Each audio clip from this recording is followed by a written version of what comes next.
Donc Hugo Décrypte nous partage une information des plus intéressantes. Et là, franchement, je suis curieuse.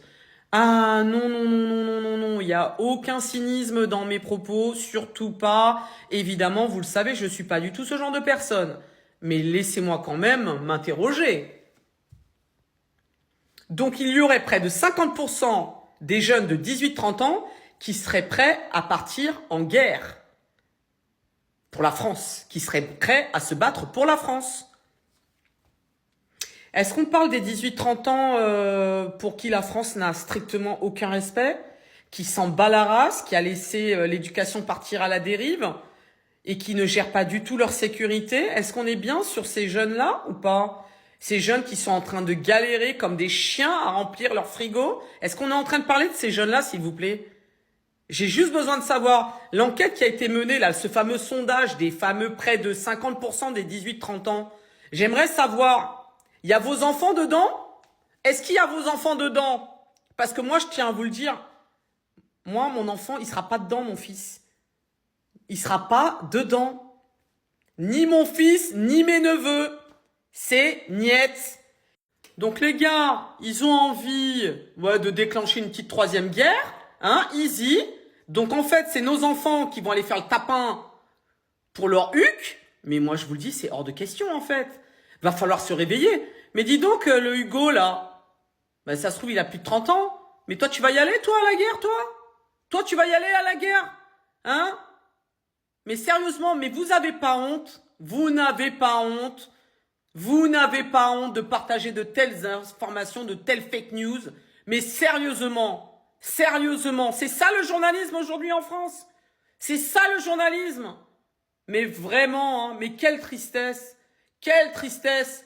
Faisons un vrai référendum et on va voir le pourcentage de personnes qui sont prêtes à y aller. Hein? Avant même le référendum pour savoir combien de Français sont prêts à aller se faire massacrer. Hein? Parce que, je tiens à le rappeler, il y en a eu bien d'autres avant. Il y en a eu bien d'autres avant. Mais avant, il y avait des gens qui se battaient pour la France. Hein? Ils n'ont pas hésité à les mettre au feu.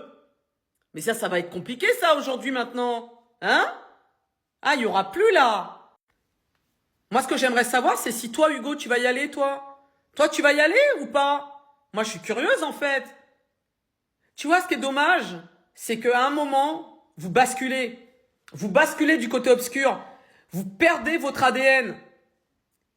Et tu vois, aujourd'hui, pour moi, t'es passé de l'autre côté, en fait.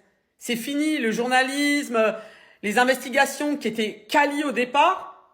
T'es en train de basculer, mon gars. T'es en train de basculer. Tu te rends compte, à votre âge, ne pas avoir envie de garder la main sur ce que vous êtes, vous battre pour ce que vous êtes, faire de l'information, de la vraie information. C'est possible ou pas? C'est possible ou pas? Parce que là, clairement, c'est politique. Balancer de telles infos, c'est uniquement politique. Et c'est scandaleux. Mais véritablement scandaleux. J'ai honte. Dites-moi vraiment, parmi les jeunes des 18-30 ans, moi j'aimerais savoir combien sont prêts à y aller.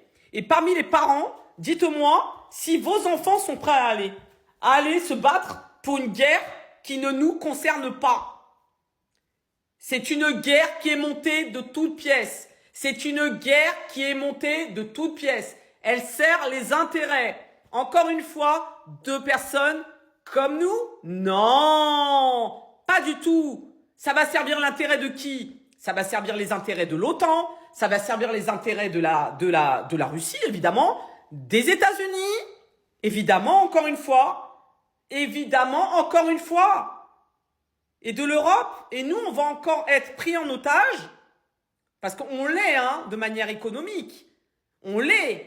On a vu la flambée des prix, et tout va bien au calme. Je tiens à le rappeler qu'il y a des entreprises qui ont dû fermer quand même, parce qu'elles n'étaient pas en capacité de faire face à la hausse des prix. Et donc, en fait, il faut continuer à la fermer. En fait, ils sont juste en train de nous préparer à la troisième guerre. C'était ça le plan, en fait.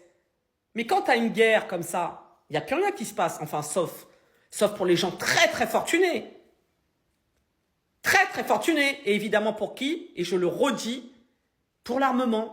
Et tiens donc, comme par hasard, les actions partent en flèche. Ben oui, tu m'étonnes. Les actions dans l'armement, ça repart. Des fusées. Mais tout va bien au calme. Donc, continuez. Il faut continuer à boire, à boire, à boire les paroles, à faire croire, voilà, que, voilà, il faut tout instrumentaliser pour bien mener le petit troupeau de moutons qu'on est vers où? Vers où? Ah, pas vers la gloire, en tout cas, je peux vous le dire, hein. Pas vers la gloire. On va directement à l'abattoir, là, direct. Ça me dégoûte.